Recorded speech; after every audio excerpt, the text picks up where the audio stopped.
first time that I remember being sexually abused, I was 5 years old. As a child, I was repeatedly, frequently sexually abused. As children, we were considered to be the sexual property.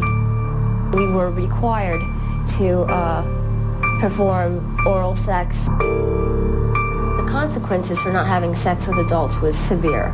Beatings, always beatings, isolation, everything that was evil and vile and perverted was encouraged and done in the name of Jesus. Orgies were frequent, regular occurrences, and the children were always required to participate. I just always remember having this gripping terror in my gut whenever I had these encounters, these sexual encounters. It was just, it was mortifying, it was devastating, and before I ever even knew it was wrong. I remember being forced as a little kid to drink wine, and I was told that was to help loosen us up in order to prepare us for what they called love-up time. We would be dragged out of our beds in the middle of the night and forced to have sex. I remember I would be screaming and terrified and crying, and we were so abused physically, mentally, and sexually that to this day, of course, it's just it's still a part of my everyday life, and it just hasn't gone away. Life inside the cult, and you lived in houses. People never got to see you, did they? See, this is the thing. We lived in these compounds, these isolated compounds, mostly like in the middle of, and not in suburban areas, but like far, far away from, any urban, nowhere. Pretty much in the mountains. And like for this very reason, we spent most of our lives as children in the far, far east, in How many countries Europe. Total did you live in from age 3 to 14? Close to like 50, 60. 50, 60s, constantly on the run. Relocating, but in the time that I was growing up in the immediate unit with David Berg and his immediate staff members, which included my mother and probably 50 to 100 members that relocated with David Berg in his community every 6 months to a year, the reason why he had this, he was constantly relocating was because once the authorities caught on to the fact that there was a well-known pedophile cult leader who also encouraged and other things promoted, like prostitution and pedophilia, and of course tax evasions and money laundering, all that sort of thing. Once the authorities caught on, that's why we'd have to regroup and relocate. So for this very reason, we kept, like gypsies, traveling from one country to the next to avoid authorities. How old were you the first time you were required to participate in this love-up time? I guess my earliest must have been around 5. As far as I remember. It could have been younger, but those are my earliest memories. At age 5, what were you required to do? I was required to have sexual interaction with adult members. For instance, if it was how'd you say, initiated, or if it was what's the good word for it? Planned. Yes, there were schedules and everything. Whether orgies or one-on-one. Wait, slow down. You mean to tell me at 5 o'clock, on Thursday, Davida is scheduled to go have sex with the prophet? Yeah, I mean, it wasn't. At age 5? It wasn't. Yeah, put it this way: whenever an adult would whim it, or whenever it was their whim, I'm not sure if that's the right word to use, whenever they felt inspired to have a sexual interaction with the child at some point, whether it was myself or my brother, and I refer to him as my brother because we were brought up as brother and sister up until our earliest teenage years, it was a requirement, and we were just expected to comply. We were expected to obey willingly and have a great attitude about it. So not necessarily that was a schedule. What would happen? Oh, there were always disciplinary measures taken. What would happen, Karen?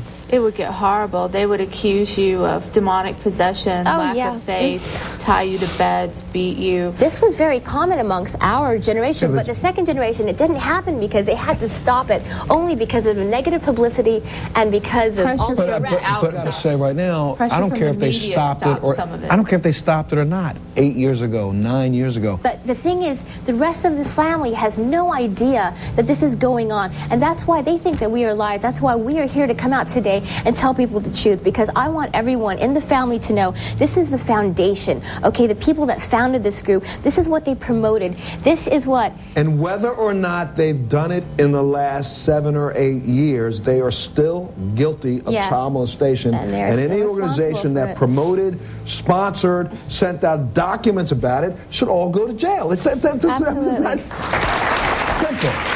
And take a break. We come out going to meet one of the prophet's chosen girls because, again, you were special. You are the princess.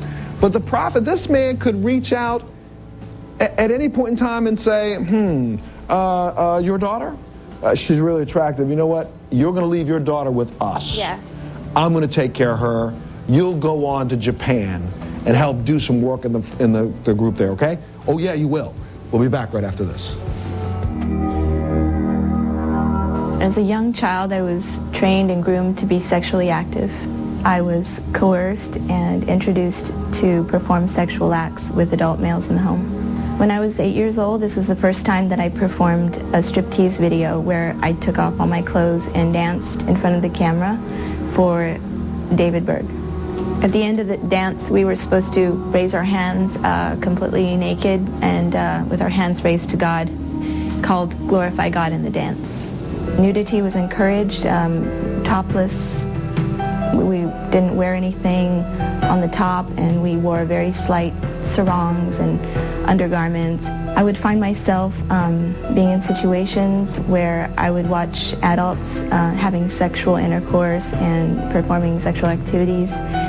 It was all around us. We couldn't escape it. It was in our own rooms, and it made me feel sick. It made me feel bad inside to be treated this way. How old were you when Berg married you? 13. How old were you when Berg married you? 5.